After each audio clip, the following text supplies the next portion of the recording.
What's up, vapors? Thanks for checking out Spin Fuel's Daily Vape TV. My name is Nick, and today we're going to be taking a look at Fresh Drips. Alright guys, so before we get started, I do want to give a big shout out to the people over at Fresh Drips for sending me these bottles along for the purpose of this review. That being said, let's go ahead and get started and tell you a little bit about Fresh Drips and what they're all about. They have 3 flavors. They are available in 30 ml and 120 ml sizes. The 30 mils are going to cost $16 and the 120 mils are going to cost $50. They come in 0, 3, and 6 milligrams.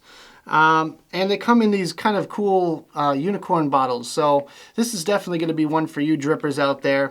I am going to be testing them out today in my standard flavor review setup. However, I'm going to say that these are pretty close to max VG.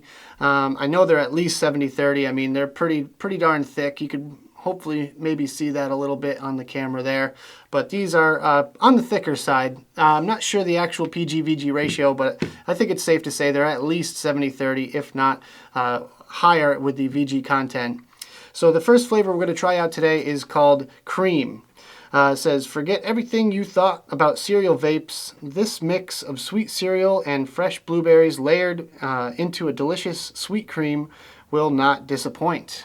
So I have it loaded up in my little Kanger sub-VOD setup, so let's go ahead and have our first vape. Now I was trying these on my dripper setup before I put them in my little flavor review setup, and I gotta say you get a lot more flavor out of a dripper than you do out of this thing here. However, that being said, I do get plenty of flavor. It's more on the side of a cereal. The blueberry is a little bit muted in the background, but the cream kind of mellows everything out real nice. Overall, I'd say it's a pretty decent cereal vape. If you're into cereal vapes, then I think you'll like this one. I don't think anything is too outstanding about it. However, for you drippers out there, then you get definitely a lot of vapor out of these liquids here. So that being said, let's go ahead and have another vape.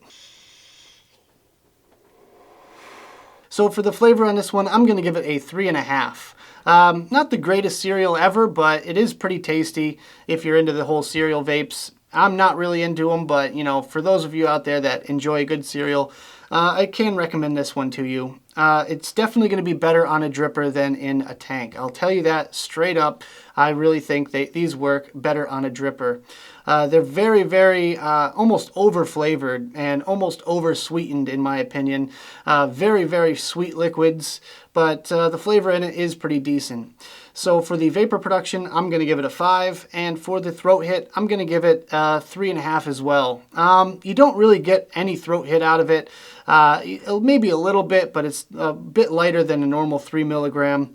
So not the greatest throat hit ever, but it's again more for people that love the clouds. So that does it for cream. Let's move on to our next flavor. Alright guys, we're ready to go for our next flavor, which is going to be West Side Connection. The flavor description reads, a sweet and tangy berry lemonade sure to refresh you on a warm summer day or to bring you to a sunny beach in those cold winter months. Well, it's cold and it's winter here in New England, so hopefully this one stands true to the flavor description. Let's go ahead and give it a shot. Now I gotta say, this one isn't the best berry lemonade I've tried as of recently. However, it is a bit different. That's kind of what I like about this one. It's just a little bit different than the rest. I get more berries than anything, and I almost think that's a good thing in some sort of way. Again, this one is extremely sweet. I mean, this one is almost like hurt your teeth sweet. But I mean, on a dripper, if you have a really hot build or something like that, I feel like it'll work out a little bit better than in a tank. I'm not sure how this stuff is going to wick. It seems to be wicking pretty decent in this particular setup, but if you're running a bit of a higher wattage tank, like the TFV4 or something like that, hopefully it'll run through your coils pretty decently. So that being said, let's go ahead and have another vape.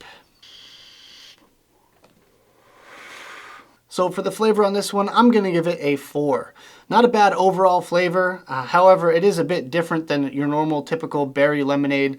Like I said, I get more berries than anything. The lemonade is kind of feels like it was almost an afterthought.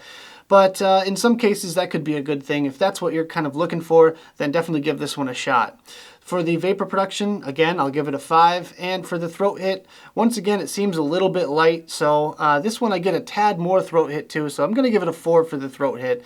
But it definitely still seems a bit light on the throat hit factor. So that does it for this one. Let's move on to our next one. So we're ready to go for our final flavor this evening, which is going to be La Di Da Di. Yes, that is the flavor name. And the flavor description is a delicious mix of apples and berries, sure to make your mouth water and have you coming back for more. So there we go. Yeah, let's go ahead and give this one a shot. Now, I hate to say this, but as I was trying these in my dripper before doing this video, I kind of got this one confused with the West Side Connection, just because their flavors are very, very similar. As I said before, for the West Side Connection, the lemonade flavor seemed to be a bit of an afterthought, and for this one it seems to me more like the apple was an afterthought. So I get mostly berries out of it. The apple is a little bit light, and it doesn't really hit you like I thought it would. Just kind of an overall a little bit sweet, kind of bland flavor, but yeah, I think this one tends to be a little bit too similar to the previous one. So let's go ahead and have another try here. Alright guys, so for the flavor on this one, I'm going to give it a 3. Like I said, very similar to the previous flavor. I don't get a ton of that apple flavor. If anything, it's more of a taste on your tongue after you exhale. I don't really get it when I'm actually vaping this stuff. Once again, it's a really over-flavored almost, and almost too sweet for me personally. Again, like I said, better on a dripper. Out of a tank, I don't think you're going to get the full experience. This one is really meant for you guys that are dripping out there. So for the vapor production, once again, I'll give it a 5. And for the throat hit, this one is a little bit lighter, so I'm going to give it a 3.5. So as for Fresh Drips as a whole, I think they're, you know, a decent company. I like the fact that they come in unicorn bottles. I kind of wish more companies would do that, because a lot of people are just transferring their juice over to unicorn bottles anyways. And if you feel like it, you can reuse this bottle afterwards too. The flavor card that they gave me was printed on this sticker here, which I don't know why you would want a sticker of a flavor card, but it's there, so there we go. But overall, yeah, this one is definitely going to be for you drippers out there. If you like a really sweet flavor and you want to try something a little bit different for your dripper, then make sure you go pick this stuff up. I'll have links in the description if you want to check it out for yourself. So that about does it for this video, guys. Hope you enjoyed. If you did, make sure you give it a big thumbs up and subscribe for more of my videos. Make sure you check out spinfuel.com. I have all my stuff up there, as well as Smoke and Joey and Spinfuel official videos. And as always, vape on.